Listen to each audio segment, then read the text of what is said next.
নমস্কাৰ অসমবাসী ৰাইজ আদৰিছোঁ আপোনালোকক পুনৰবাৰ মোৰ YouTube channel IT with K Baishya আপোনালোকে মোৰ আগৰ ভিডিঅ'টো চাইছে হয়তো এনেকুৱা বহুত ইউজাৰ আছে যিয়ে প্ৰথমবাৰ এইটো ভিডিঅ' চাইছে আৰু হয়তো এনেকুৱা ইউজাৰ আছে যিয়ে হয়তো মোৰ চেনেললৈ আকৌ আহিছে উভতি আহিছে মোৰ ভিডিঅ'টো চাই তেওঁলোকক ধন্যবাদ যিসকলে নতুনকৈ আহিছে তেওঁলোকক মই ক'ব বিচাৰিছোঁ মই সামান্য প্ৰচেষ্টাৰে যিকোনো মুহূৰ্তত যেতিয়া মই জীৱনত কিছু সময় আজৰি সময় পাওঁ তেতিয়া আপোনালোকৰ সৈতে দুই চাৰিটা কথা আলোচনা কৰোঁ আৰু তেনেকৈ আলোচনা কৰোঁতে মোৰ সামান্য এই চেনেলটো জীয়াই আছে গতিকে আপোনালোকক ধন্যবাদ আপোনালোকে যে মোৰ ভিডিঅ'বোৰ চাইছে আপোনালোকক মই অনুৰোধ কৰিছোঁ আপোনালোকে যদি প্ৰথমবাৰে মোৰ ভিডিঅ' চাইছে মোৰ চেনেলটো ছাবস্ক্ৰাইব কৰক যদি ভিডিঅ'খিনিত যিখিনি কথা কৈছোঁ সেইখিনি যদি আপোনালোকে এগ্ৰী হৈছে আপোনালোকে লাইক কৰিব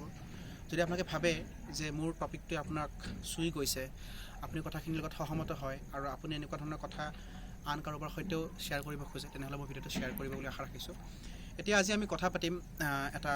নৱপ্ৰজন্মৰ খুব গুৰুত্বপূৰ্ণ বিষয় আৰু সেই বিষয়টো হৈছে আমাৰ পৰীক্ষা কেন্দ্ৰিক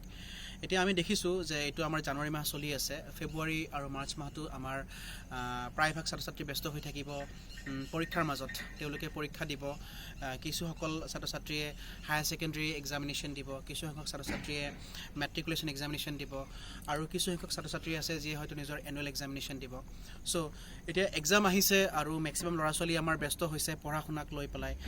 নিউ ইয়েৰ বুলি অকণমান চেলিব্ৰেট কৰিলে বিহু বুলি অকণমান চেলিব্ৰেট কৰিব কিন্তু তাৰ মাজতে পঢ়া শুনা চলি থাকিব এতিয়া মই পঢ়া শুনা কেন্দ্ৰিক কিছুমান কথা আজি আঙুলিয়াই দিব বিচাৰিছোঁ সেইখিনি হৈছে আপোনালোকৰ পৰীক্ষাৰ পূৰ্বে কিছুমান এনজাইটি হয় কিছুমান ভয় আহে কিছুমান মনত শংকা আহে আপোনালোকে নিজৰ মাজত কিছুমান অভাৱ অনুভৱ কৰে তো সেই কথাখিনি আজি মই একচুৱেলি আলোচনা কৰিব বিচাৰিছোঁ আমি যেতিয়া একেটা বস্তুতে বহুত বেছি সময় লাগি থাকোঁ তেতিয়া আমাৰ মনত এটা বিৰাগ জন্মে আমাৰ এটা ইণ্টাৰেষ্ট ব্ৰেক হোৱা ধৰণৰ এটা আমাৰ মাইণ্ডত ভাৱ আহে আমি তাৰপিছত নিজকে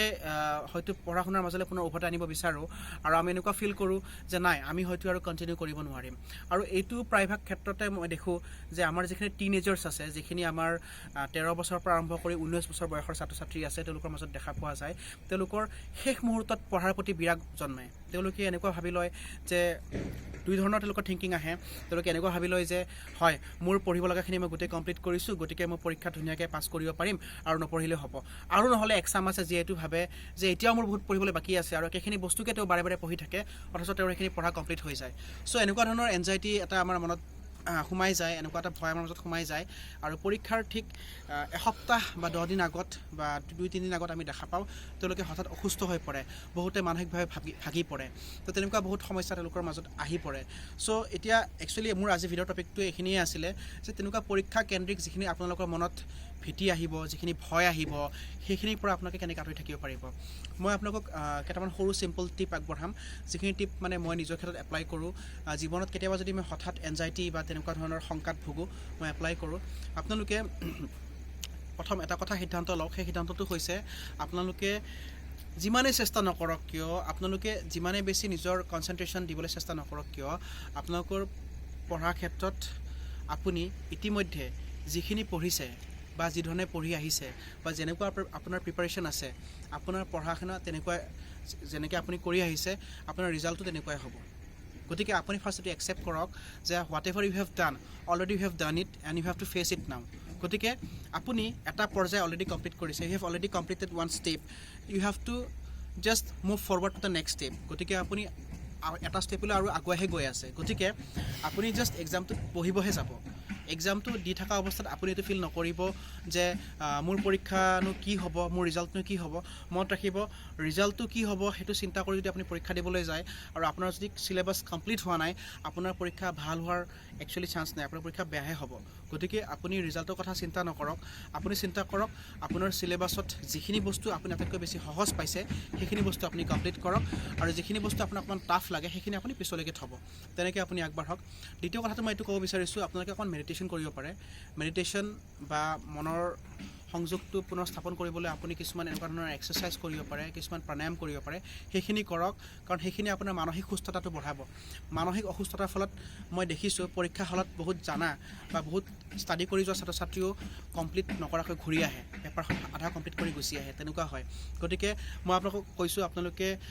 অলপমান নিজৰ মেণ্টেল ষ্টেবিলিটিটো ঘূৰাই আনিবলৈ হ'লে অলপমান প্ৰাণায়াম বা তেনেকুৱা ধৰণৰ ব্যায়াম কৰিব পাৰে। আৰু এটা মেথড আছে ৰিভাৰ্ছ কাউণ্টিং মেথড, সেই ৰিভাৰ্ছ কাউণ্টিং মেথডটো ইউজ কৰিব পাৰে। আপোনালোকে যেতিয়া এনজাইটি বা তেনেকুৱা ধৰণৰ এটা সমস্যা আহে, মানসিক উদ্বেগ আহে, আপোনালোকে 100 সংখ্যাৰ পৰা আৰম্ভ কৰি 1 লৈকে, from the number 100 to 1 reversely count কৰক, ওলোটাকৈ গণিবলৈ আৰম্ভ কৰক মনৰ ভিতৰত। চকুটো মুজি দিব আৰু আপুনি কনচেনট্ৰেট কৰিব যেন আপুনি সেই নাম্বাৰটো ভিজুৱেলাইজ কৰি আছে। তেনেকৈ আপুনি ৰিভাৰ্ছ কাউণ্টিং মেথডটো ইউজ কৰক। আপুনি চাব এনেকৈ 4-5 বাৰ কৰাৰ পিছত আপোনাৰ মনটো কমপ্লিটলি চাপমুক্ত হৈ যাব আৰু আপুনি পুনৰবাৰ কনচেনট্ৰেট কৰিব পাৰিব। এইটো কৰিব পাৰে। আৰু থাৰ্ডলি মই আপোনালোকক এটা কথা ক'ব বিচাৰিছোঁ, আপোনালোকে যেতিয়া পৰীক্ষাৰ কাৰণে পঢ়িব, আপোনালোকে নিজক হাইড্ৰেট কৰি ৰাখিব। আপোনালোকে প্ৰ'টিন ৰিচ ফুড খাব, আপোনালোকে স্প্ৰাউট খাব পাৰে, বুট মুগ খাব পাৰে, কণী খাব পাৰে, এগ খাব পাৰে, এইবোৰ খাব। প্ৰ'টিন ৰিচ ফুড যেনেকৈ আপোনাৰ এলমণ্ড খাব পাৰে, গাখীৰ খাব পাৰে, এইবোৰ খাব। আৰু টোপনিটো আপোনালোকে ভালকৈ যাব, যাতে আপোনালোকৰ মানে মেমৰিৰ ক্ষেত্ৰত কোনো প্ৰব্লেম আহি নপৰে, মনত ৰখা ক্ষমতাটো যাতে আপোনালোকৰ কমি নাযায় বা একেই থাকে, তাৰ বাবে এইখিনি কৰিব পাৰে। গতিকে মই সকলোকে আগন্তুক পৰীক্ষাৰ বাবে শুভেচ্ছা দিছোঁ। I am giving all of you all the best, যে আপোনালোকে ভালকৈ পৰীক্ষা দিব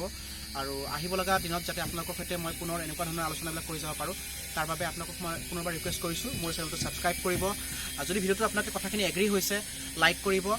আৰু যদি ভাবে যে এনেকুৱা ধৰণৰ কথাবিলাক চৰ্চা হৈ থকা উচিত, তেতিয়াহ'লে মই ভিডিঅ'টো শ্বেয়াৰ কৰিব বুলি আশা ৰাখিছোঁ। পুনৰবাৰ লগ পোৱাৰ আশাৰে আজি মই আৰ কে বৈশ্যই বিদায় মাগিছোঁ। ধন্যবাদ।